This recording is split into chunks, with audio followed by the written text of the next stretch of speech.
Hey guys, Jim Vanosky with Manufacturing Talks. Ms. America 2023 is here with us today. Grace Stanke just finished her term as Miss America this past month, and her platform that she advocated for during her time as Miss America was nuclear energy. And she's here to talk about that, talk about why we need to be doing more of it, why there's so many misperceptions about it, all kinds of stuff about nuclear. She is now an official nuclear engineer, so she's bringing a lot to the table. Grace will be with us in just a minute. Stay tuned here on Manufacturing Talks.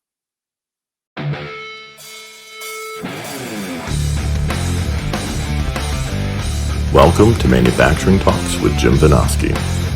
Industry has a million cool stories, and Jim talks to the movers and shakers who are making them happen. Let's dive in.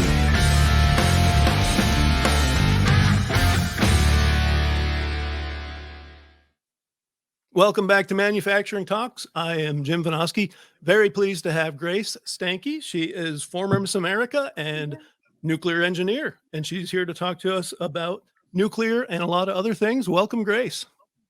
Hey, I am so stoked to be here.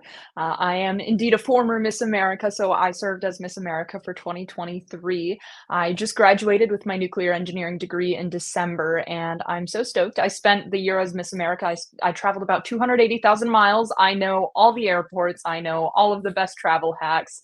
But I also spent most of that time traveling, talking about nuclear energy and how America and the world can continue to improve its energy grid. Well, congratulations on the double whammy there, your graduation and your Hey. finishing your tenure. Fantastic Yeah. stuff. It was an What is exciting it? year. It's been an exciting past couple of months. It's been wild. Yeah, for sure. You've been busy. Yeah. Yeah. Well, we should say too, you're also former Miss Wisconsin.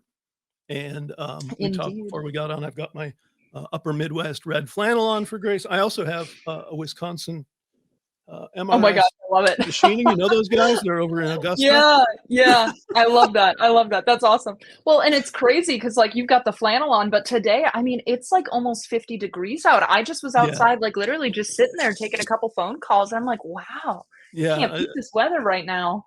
But I'm it's from way up weird. north of where Grace is from in Wausau. I'm Mhm. from the Upper Peninsula of Michigan, and I had friends up there to go snowmobiling last week. There was no snow. Yeah, that's my brother's a big snowmobiler, and they Yeah. made the trip up to the UP, and there was nothing open, Yep. actually. Like, they said Yep. online it was, but there was nothing actually open once they got up there, so and it's funny because you talk about that, so where I'm from in Wisconsin, I consider it central Wisconsin, but a lot of people from Wisconsin consider where I'm from up north. Where Yeah. you're from, that's my up north, which means it's Right. really north. For sure. Well, so Yeah. Grace, you mentioned you just finished your degree in nuclear engineering. What is it that led you that direction? Oh, this is a fun story. So I was a 16-year-old teenage girl, had no idea what I wanted to do with my life, as most 16-year-olds have no idea what they want to do with their lives.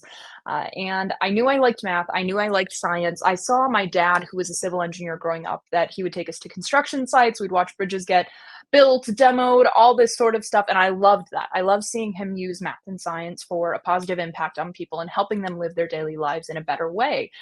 So I liked engineering. I knew I would want to go into engineering, but I had no idea what kind. You know, I liked seeing civil, but I didn't really want to do civil. So I ended up kind of exploring all these different majors. And honestly, when I saw nuclear engineering, at this point in time, all I know about nuclear is World War II from history class. Yeah. And I'm like, there's a maximum of 2 reactors in all of America. Like, there is a maximum of 2. There's no way there's more. And I see nuclear engineering on the list of a college I was visiting, and I go, man, what a flex it would be to say I'm a nuclear engineer. Like, imagine that 50th high school class reunion. You can't beat that. That's the best career, right? Too Like, true. unexpected. Exactly. I'm like, you can't go wrong with that. This sounds awesome. So I go back home and I'm talking with my dad, and I'm like, listen, dad, so I've got it narrowed down between nuclear engineering and aerospace engineering, which, keep in mind, the only reason both of those were on the list is because they both just sounded really cool. So I go through and I ask him, and, he puts on his parent voice. You're a dad, so I'm sure you Yep. know what I Yep. mean when I say parent voice. Right. He's got his arms crossed. He's 6'6", so big guy. And he's like, Grace, don't go into nuclear. There's no future there. Now, for a 16-year-old teenage girl, that means go and do it. So I got into nuclear out of spite, initially against my father, because when my dad tells me not to do something, I was going to go and do it. And that's what started it all. Now, the reason I'm still in nuclear and the reason I'm a passionate advocate for it is what I learned in that first semester. So I mentioned that, when I got into it, I didn't really know much about the field, which I feel like is where most people are at, right? That's what the education system here kind of teaches you about nuclear growing up. But that first Mhm. semester in school, I learned that the reason my dad's alive, a two-time cancer survivor, is because of nuclear medicine. Oh, wow. I Yep. learned that it's been powering America. 20% of America's electricity comes from nuclear power and has for about 60 years. I learned that bananas are radioactive, smoke detectors, granite countertops, all of these things in our daily lives. And it's already affecting us in ways we don't even know it. And it's already positively influencing us in ways we don't even know it, in the forms of cancer treatments, medicinal stuff, maybe producing the electricity for your home. So in my mind, I was like, all right, I'm all in, because imagine if we did fully embrace this technology. Imagine if we did recognize it for what it can do and the potential this industry can bring. Imagine how much good it can do for the world then. Yep. Um, when you think about you just finished your degree and you're at the cusp of your career, what do you want to do with the degree? What do you want to do Yeah. specifically in nuclear field? So starting in March, I'll be working for Constellation. So they own and operate 12 different nuclear power plants across the country.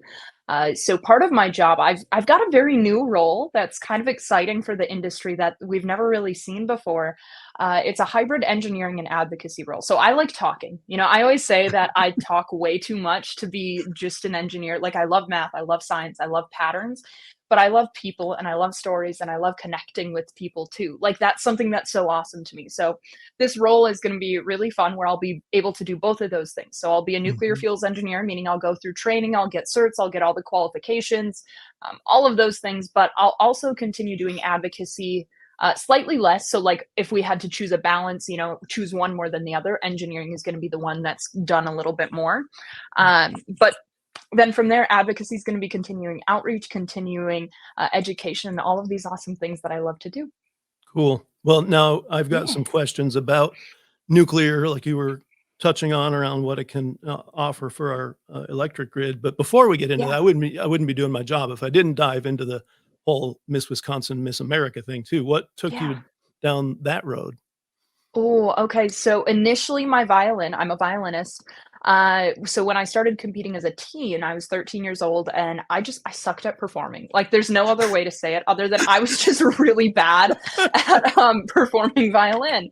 And for whatever reason, my solution was to just do it more. And I found the Miss America's Teen opportunity, an organization, and I ended up competing the first year at large. And then I really enjoyed it. I enjoyed it for more than just the talent side of it. I loved the women I met.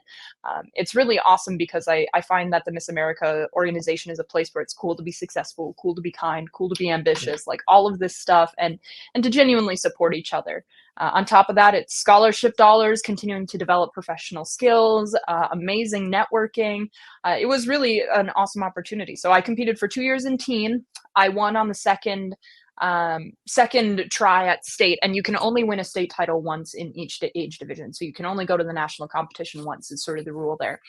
So Yep. once I won that state teen title, I was out. I was done competing in teen, and I had to age up into Miss. Well, when I turned 18, I wasn't initially planning on competing, but I got to college and I realized adulting is the worst thing in the world, and college is really expensive and I can't afford it. Uh-huh. So another cool thing about Miss America is it's a scholarship organization. So Yep. I came back to it to help earn scholarship dollars towards school and to additionally grow a platform to talk about nuclear science and how awesome it is. Very cool. And I will vouch for you. I have to preface this here at Manufacturing Talks. Our Yeah, primary music is heavy metal music. Okay. But I love it. we can flex and we have appreciation for everything. But I'll say I went and watched your violin performance at Miss America, which, by the way, you won, right? You won the scholarship? Yeah, so I won the preliminary talent award. So the night Okay. of Yep. preliminary, so I competed against about half of the girls that evening. I was the highest scoring talent that night. So obviously you've come a long way from the time you were 13 and you couldn't perform. Yes. And I will vouch for that because you were performing what to Oh, me was a very complex classical piece, right? Oh, well, thanks. Well, I mean, if you guys are heavy metal people, actually, so I have an electric violin, Oh, and sweet. I Yep. used a looping station one year. In the first year I competed at Miss Wisconsin, I played Thunderstruck by AC/DC. So Oh, that was year nice. one, and then Um, year two was the classical one that you saw. So a big change, but a ton of fun. please tell me the video is out there. I can go search for that. I used to have it posted on, it might be on like my personal Facebook if you go way back, like you're gonna have to go way back. But I can probably find one. It's really fun, and that's something I'm super excited for continuing into this like former life. Yeah. No, I'm not competing anymore, but I love my violin, and I actually like sort of doing a classic rock twist on classical music. I think it's a ton of fun because even the performance that you were listening to, the accompaniment, we didn't just have an orchestra accompaniment. We use mostly drums and guitar. Mhm. So it's stuff like that that I really enjoy doing. So I'm excited to continue doing that just for fun and like just for me. Hobbies Yep. are great, and I'm so stoked. Awesome. Well, and if you ever wanna branch out further, I am connected on LinkedIn with Charlie Daniels, former manager. So you wanna go country? Seriously. Let me know. Oh, I love it. Well, I don't know about that. I don't know if I'll ever do it professionally, but Yep. that's actually super awesome. The power of networking, right? It's true. It's true. And LinkedIn, especially, I think LinkedIn is super underrated. Yeah, Like, I agree. it's great. It's great. It's how we connected. I mean, I just Exactly. happened to see Exactly. you posting about, you handing off the crown, and by the way, that's phenomenal. The new Miss America is active duty Air Force, correct? Yes, yes. Madison is an incredible, incredible young woman, and I'm really, really thrilled to follow her year as Miss America. Yeah, yeah, awesome stuff. So, yeah, I saw that post. I thought, well, nuclear, I've had numerous people on talking about our need for reliable and affordable energy. Yeah. Who better than nuclear advocating former Miss America? Shot your note, here you I are. love it. I love Yeah, it's awesome. it. So let's get into that. I have had a number of really, really excellent guests talking about the fragility of our electric grid and some of the drawbacks of the direction we're going. And all of them believe that nuclear is an important part of our future. And I I love love it. the advocacy you're bringing to that because I agree with them. If you're interested in reducing CO2 emissions, you have to be in favor of Mhm. nuclear, right? Can you tell that to, like, every politician in the world, I'm please? trying. I am trying, Grace. That's why you're here. Oh, man, I love it. Well, But it so is tell true, us though, why I that mean, is. yeah. Yeah, so I mean, the biggest thing that I think we need to be talking more about, I'm Gen Z. I'm one of these young people that loves to talk about climate change because that's Gen Z's generational issue, right? It's something that honestly, throughout my advocacy work, young people are usually the most open to talking about energy solutions. However, what we're not doing as an entire planet, as a country, as each caucus in the government is talking about all of these things. The one thing that we're forgetting to talk about is reliable energy for our baseload energy. So Yeah. baseload electricity and baseload energy, this may have been talked about before on this show, but that's basically 70% of our total electricity always has to be accessible. That's so we can plug in our phones, that's so we can plug in our AirPods when we get home from work, that's so your electricity runs your washer, your dryer, your stove, your heat, your AC, whatever it may be. That's just sort of this like required power it takes for us to live our lives. The other 30% is sort of that extra electricity to help with peaking and things like that. So when it comes to that baseload source of power, it needs to always be available. Yep. And unfortunately, this is just my opinion. Renewables aren't always 100% available, and battery technology to make them 100% available is just as much of an investment, if not more than an investment, and more waste produced than it is to create a nuclear power plant. As with nuclear energy and the innovations and modernizations that have happened, it's really, really incredible. All of our current plants have pretty much been built in the 70s and 80s and that sort of Mhm. time frame. We just had the first one come online in 2023, the first newly constructed constructed reactor in about 30 years in America. And they're going to have another unit come online here in early 2024. So that goes to show that we haven't built new reactors in a while. Right. That means there's been a lot of innovation to what we call small modular reactors and advanced reactors, generation 4 reactors. And honestly, we can go down that rabbit hole, but that would take hours. But it's honestly incredible technology that's going to lead to cheaper costs for building. It's going to lead to smaller power plants with less of security risks. It's going to lead to cycle lengths instead of being just a year. Plants can run entirely automatic for 8 years. That's what the military is pursuing right now with the Army and with the Air Force. It's really just amazing technology that we should be utilizing in the commercial sector more. Right. And I should have mentioned, I'm a fellow engineer. I'm a mechanical engineer. I could Ooh, dive into the fun. details Okay. all day long, but that's not going to probably please a Yeah, I lot of was people gonna in our say. audience. So we'll No, stay you're away from the good. You're details. good. Hey, and nuclear, we need all the different types of engineers, which I think is something that's really cool to talk about, because Yeah. I would say there's more mechanical and electrical engineers working in the nuclear industry than there are nuclear engineers. Yeah, I believe it. So it's really, there's a place for everybody in nuclear. It's super cool because we all sit there and we love to all nerd out about random engineering topics. It's Right. great. It's great. But you kind of led to this next question when you mentioned radiation, and the reality is there's all this background radiation people don't know about and think about. What do you Mhm. say to people who say, well, nuclear is just too dangerous because of the radiation and the nuclear waste? Oh my gosh, I have a really funny story about this actually. So this is just about the safety of a power plant and everything, and I'll get into the radiation and waste in a second. But Yeah. do you remember last year? It was like August, September-ish. There was the prisoner that like spider crawled his way out of a prison, and he was a murderer, and like actually escaped that prison in Yep. Pennsylvania. Yep. Okay, so he was running around, and I was traveling as Miss America, and it was funny because I was talking with my dad a couple days before I had to fly out, and he's like, "Oh, where are you headed next?" I'm like, "Oh, I'm headed to Pennsylvania." And like we were just finishing talking about this murderer who's like running Yep. around and all this stuff. And he's like, "Oh, where are you going?" And I'm going to Philadelphia. I was flying into, which is where this prisoner was running Mhm. around and everything. And I'm like, "Yeah, headed to Philly. I'm gonna go to a nuclear power plant. It's gonna be great. It's gonna be fine." And he's like, "Okay, well, like, be super careful. Like, I don't love you going there with all that," just because he's a dad, right? Concerned Yep. father, the Yep. whole circumstance.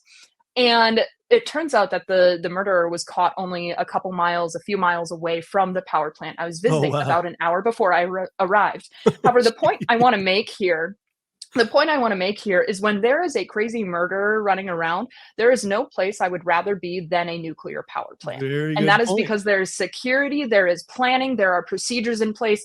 It's been thought out. Like it is one of the most secure facilities, and it's also one of the safest as an employee too. So one of the fun facts I like to share is it's as a nuclear engineer who is probably going to end up working in a power plant at some point in my life for outages Mhm. or for whatever it might be, it's safer to work at a nuclear power plant than it is to work at a grocery store or a fast food restaurant or a bookstore or any sort Mhm. of job like that. And that is supported by 2022 lethal and non-lethal statistics from OSHA and from the Bureau of Labor Statistics. I can gladly provide links to that. There are only about 8 industries safer to work in. And it's things like accounting, or like data analytics and Yeah. stuff like that. Yep. So that just says a lot about the standard of safety that the nuclear industry has for its employees and for its workers. When it comes to the safety of the overall power plants, one thing I like to talk about is let's talk about the bigger picture here, right? When people are concerned about safety, they're concerned about 3 incidents over 60 years of producing 10% of the world's electricity. No other industry has anything even remotely close to that, right? That's Like, right. Yep. that's the one thing is that nuclear is held to such a higher standard for good reason. I'm not saying we should lower those standards, but it's held to such a high standard and it is succeeding. Here in America, we have 93 reactors online right now that have been operating excellently for some of them for 40, 50 years. Right. And they'll continue to do that up to an 80-year lifespan, if not a 100-year lifespan. And that's something that's really just incredible to think about, comparing all 3 of those major disasters to just the Gulf of Mexico oil spill, the Deepwater Mhm. Horizon oil spill. Let's do Mhm. that, right? And then come back to me and talk to me about safety, right? Right. Yep. So But ultimately, when it comes to waste, I always say it's not a science problem, it's a policy problem. Yeah. Globally, spent nuclear fuel is being reprocessed, it's being recycled. We can actually recycle 90 to 95% of it right now. We just don't in America because it's uneconomical and it's not necessarily politically viable either. Mhm. So it's one of those things that it's, like I said, not a science problem, it's a policy problem that we have Yep. here in America. Yep. Total I've mentioned this numerous times, but 20% of America's electricity for 60 years. That's a lot of electricity being generated. All of the spent nuclear fuels fits inside of a supersized Walmart, and we are the only industry that knows exactly where every single piece of that spent nuclear fuel is. Yep. No other energy production industry can say that they know where all of their waste is. Right. And again, this comes back to nuclear is held to an incredibly high standard, and for good reason. And we're delivering on that. And That I was love what you a mentioned very about long answer there, it's so perfect, sorry. though. I mean, the comparison of safety statistics is phenomenal, and it's exactly right. Um, that Mhm. piece you said about policy problems, it leads to the other half of this question, and that is around cost. 'Cause it's a knee-jerk Yeah. other than safety you always hear as well, nuclear is just too expensive. And I Mhm. kind of led part of the answer because we know part of that's because of our policies. But what do you say to the people who say it's too expensive?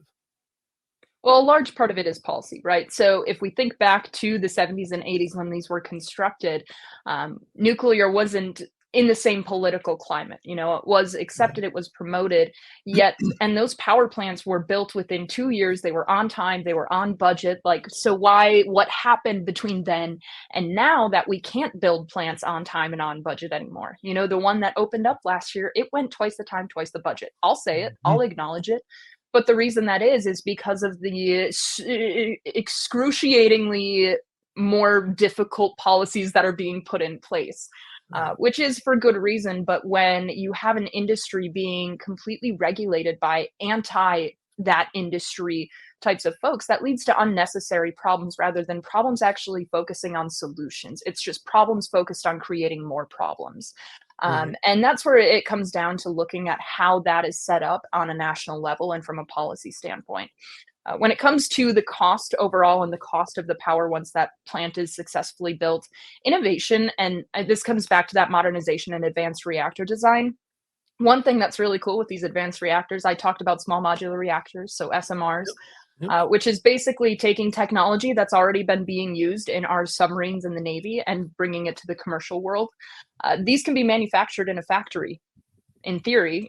We don't have it happening yet, but that brings down construction costs immensely. And the one thing when it comes to a nuclear power plant is you're not just investing in generating energy, but you're investing quite literally in generations. We Mhm. live in America. People are a little bit more short term. They're not thinking about the long term necessarily. And nuclear does require a long term mindset and a look at the long term sort of lifespan. I talked about how nuclear power plants have 80 plus years of a lifespan. That means you're investing not just in generating energy, but you're investing in quite literally generations of it. So that's something moving forward, keeping in mind for kids, for grandkids, for great grandkids. How does that energy grid look? So if we talk about some of those legislative and public policy regulatory hurdles we have, what are your recommendations for changes that we need to make nuclear more competitive? One thing that I've been personally working on is just getting nuclear energy recognized as clean energy in all 50 states, right? Like, that's something Yep. that I was shocked when I realized wasn't a thing. Um, and I highly recommend, I know Colorado's actively working on this, Kentucky's actively working on this, I believe Hawaii is as well. I can definitely provide references. I encourage listeners, if you live in a state where nuclear is not recognized as a clean energy, work with senators that are proposing bills that it is, because I can promise you there probably is bill senator or house representatives, Mhm. whichever side. Work with those state politicians and testify in support of this. you live in that state. Get that state to specifically say it in law, nuclear energy is clean energy. Yep. So that's step number one that I'm personally working on. And like I said, I will provide references, all that information if desired. Yeah. Yep. And that's something that really puts nuclear in a better position moving forward, because then it's a conversation not just about renewable energy, not just about hydroelectric energy. It's about just clean energy then. And we can build a healthy, diverse energy portfolio that's not just nuclear, not just renewables, and not just hydro. It's a combination of all of those things working together to build a reliable and healthy energy grid that's also clean and emissions free. Yep. Excellent. As you look at our grids, what is your thought around, how much more nuclear should we have to really build our grids correctly? Oh, so it's in COP28 last year, so this big international climate change conference, the United States signed an agreement with 21 other countries to triple global nuclear capacity by 2050.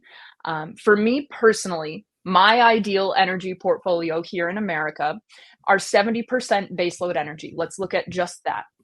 I personally believe we should have 30 to 40% being nuclear energy, because it's safe, it's reliable, it provides good paying jobs, it provides millions of dollars to those communities.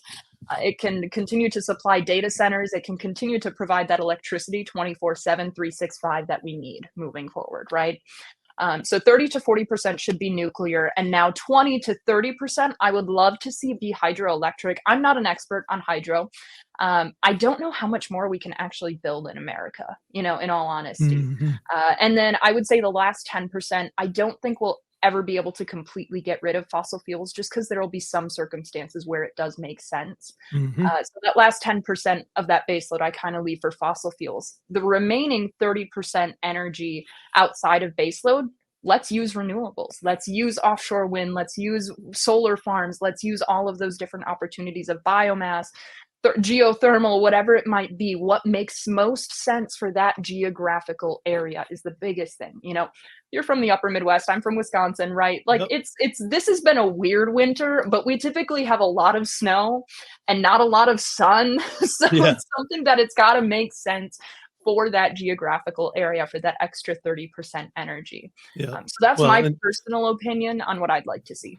we haven't had a typical winter, but if you look at how this year it looks like we're going to have winter, having been packed into like a 2 to 3 week period there in Mhm. January. During that period, it was super cold. It was dark, dreary, little wind. It was the Yeah. exact scenario they talk about, where if we'd been relying on solar and wind, we'd have been in deep trouble. Yeah. Exactly, So, and that's the temperatures too. I mean, for people from all over the country that aren't super aware, I will say I avoided that brutal cold this year, woo woo, but good for you. I was in Florida handing off the Miss America crown, so I didn't Beautiful. have to deal with it. But Wisconsin usually has this, the upper Midwest usually has this, where it gets anywhere from -20 degrees to -60 degrees Fahrenheit for Mhm. probably 2, maybe 3 weeks. Once you incorporate wind chill, it gets nasty. And ultimately, that's quite literally life-threatening temperatures if you don't have Oh, yeah. access to energy to run your heat in your home. Yep. So that's where as much as I hate to admit it, we as a human species in America specifically, we really rely on electricity in order to function and survive. Yep. So I'll acknowledge it. I never did Girl Scouts. Zombie apocalypse happens, I'm screwed. Okay, I'm not making it very long. You're not building I a will fire out in the fully yard. No, I don't know if I could start a fire without like one of those little fire starter bricks. Uh-huh. I'm like, listen, I'm done. And Got it. that's because I've grown up with these resources and these luxuries. Yep. So here in America, we've got to make sure we keep that. So I don't know if you saw the news. We do have what looks like some good news here in Michigan, where we had the Palisades nuclear plant shut Yeah, down, and it looks yeah. like we're going to be restarting it. Oh, So yeah, well, keep it's your fingers applied to crossed. be restarted. Yeah. So I also wanna talk a little bit more about that, because I don't know if you Yeah. saw the co-op in that area also wants to build SMRs on the property as Yeah. well, Right. if the restarting application license doesn't go through, or I think nonetheless, whether it goes through or Yeah. not, they Even if wanna it build does, those that's what I heard. SMRs. Yep. I I love that the co-ops are the people that are stepping up to build these SMRs. Because so right now we sort of have this, I don't wanna call it like chicken and egg problem, but we have this lack of bold leadership in who wants to build the first SMR. And honestly, these co-ops who are comprised of rural Americans, that are living in countryside and running the farms and Mhm. need that extra electricity, they're the ones saying, "We need these SMRs and we're ready to build them." And I Right. think it is the coolest thing in the world. And I think it's like a very like patriotic moment too, that it's the people themselves that are part of these co-ops that are saying, we want this, we're just going to pull up our boots and make it happen. And I Yep. think that's so cool. Yeah. I've worked a lot with the Wisconsin co-op and Arkansas co-op and things like that, and it's just really neat to see that happening. Yeah. Well, I'm a small town guy myself, as we talked about. Plus, I've spent my whole career in Right. manufacturing. And I always say that, manufacturers in particular, we rely for our business models on reliable, affordable power. And if we don't have that, a lot of us are going out of business and our business is going overseas. Exactly. Exactly. Well, and that's where it's neat to see that priority coming in to focus on that reliable energy. And that's beyond just, this climate change discussion and emissions Yep. free. Reliable energy is just reliable energy. That's what we Yep. need. And nuclear is one of those things that luckily it checks both the boxes of emissions free and reliable, and we should be doing more of it. Right. Yeah. And you talked about, your generation being tied in with this. And one thing Mhm. young people have to realize is you guys are all addicted to technology, right? Well, Oh technology yeah, 100%. increasingly requires power. Have you seen the Yeah. figures on AI and how much more power Oh my that's going to gosh. require? It's Well, insane. and that's one thing. I mentioned data centers earlier. That Mhm. is one of the largest proponents for innovation and people who are also likely to probably build these micro reactors and small modular reactors first Yeah. is Microsoft and all of these big companies that want to have just small nuclear reactors that they can just turn on and it runs for 8 years and they never have to worry about power getting into their data centers and things like that, which Yep. it's something that's amazing. And, Yeah. with the transition to electric vehicles, which we need a little bit more innovation because it's left my family stranded multiple times in the cold weather up here. Oh, um, geez. but as America transitions to EVs, we've got to keep that in mind because our Yep. power demand's just going to continue to grow too. Yep. For sure. What haven't we hit on? Anything else you want to talk about before we wrap up, Oh my Grace? gosh. I have a question for you actually. So manufacturing side, This may be a first. I don't know I that this has ever happened in the oh 90-ish my gosh. episodes. Go ahead. Well, I mean, podcasts should be conversations, but I was sitting Agreed. there thinking about this because manufacturing specifically. So how much has fusion been talked about, or how much like have do you specifically know about fusion and the industry there? I can tell you in manufacturing, it's not really talked about at all because Okay. manufacturers kind of rely on other people to bring them, you know, Mhm. their electricity, their gas, their, um, Yeah. whatever power and utilities they need. Um, I know personally that we're making some strides. It's probably still not viable in the near future, but, Okay. yeah, it sounds like there's growing promise there. Yeah, so I just wanted to kind of bring this up because fusion, um, like fusion is seen as like the holy grail of energy Right. and this Yep. whole thing, which it really is. We can Mhm. use water to fuel it, and we pretty much get unlimited clean electricity. So it's like super Yep. cool. But ultimately, I guess like I'm super curious to know if there is any partnerships or interest from the manufacturing side to sort of work on increasing the innovations in terms of supporting the precise like intense high level manufacturing that needs to Mhm. happen because I know a lot of fusion companies, they're like, yeah, we've got the physics and the simulation, it's just difficult to get these massive magnets created and manufactured to such a precise manner and things like that. So I don't know, it was just one thing that I wanted to kind of ask about just out of curiosity, Yeah. if you knew anything. Honestly, based on what I know, I think right now there's basic ignorance in the manufacturing world about what those needs are. So, if I can help Mhm. get the word out on, Yeah.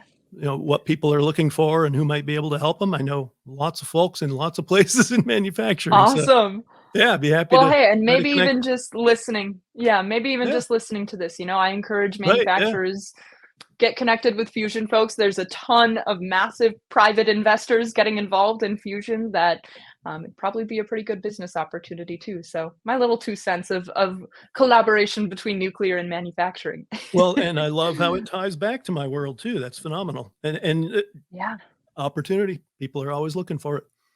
indeed, indeed. Awesome. Well, last Well, that question, was that Grace. was yeah. You graduated, you finished Miss America, you have a job that you're gonna be starting here, but what are you doing now? What's next? Whoa. So immediately right now, I'm actually going to Africa on Monday. So I'm glad Oh, we got sweet. this in. I literally was just packing for that. So I'm gonna go climb Mount Kilimanjaro. I'm gonna Oh, go very take some cool. some time off. So yeah, I'm really just I'm in this in between period between finishing up Miss America and starting my new position where I've done, like I said, a lot of really disgusting adult things too, where it's like finding an apartment completely on my own. I bought a car. And like I said, packing for this big trip where I call it my young and dumb trip. Should I be doing it? Probably not, but am I going to do it anyways? Yeah, because I'm never going to forget it. So Yep. I got the And rest of when my else are life you to gonna do work. it, right?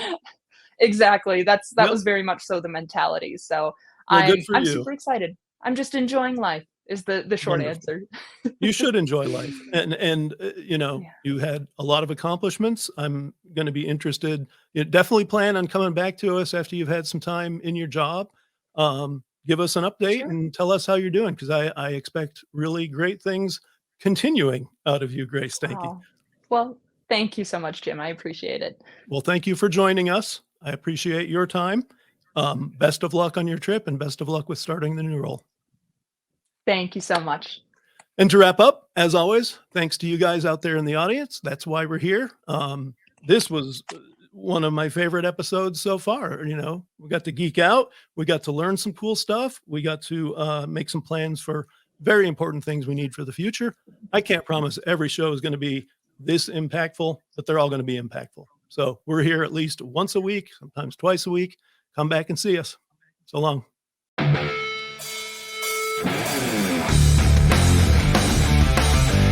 Thanks for tuning in to Manufacturing Talks with Jim Benoski. Watch for new episodes dropping every Tuesday. And don't forget to like, share, comment, and subscribe.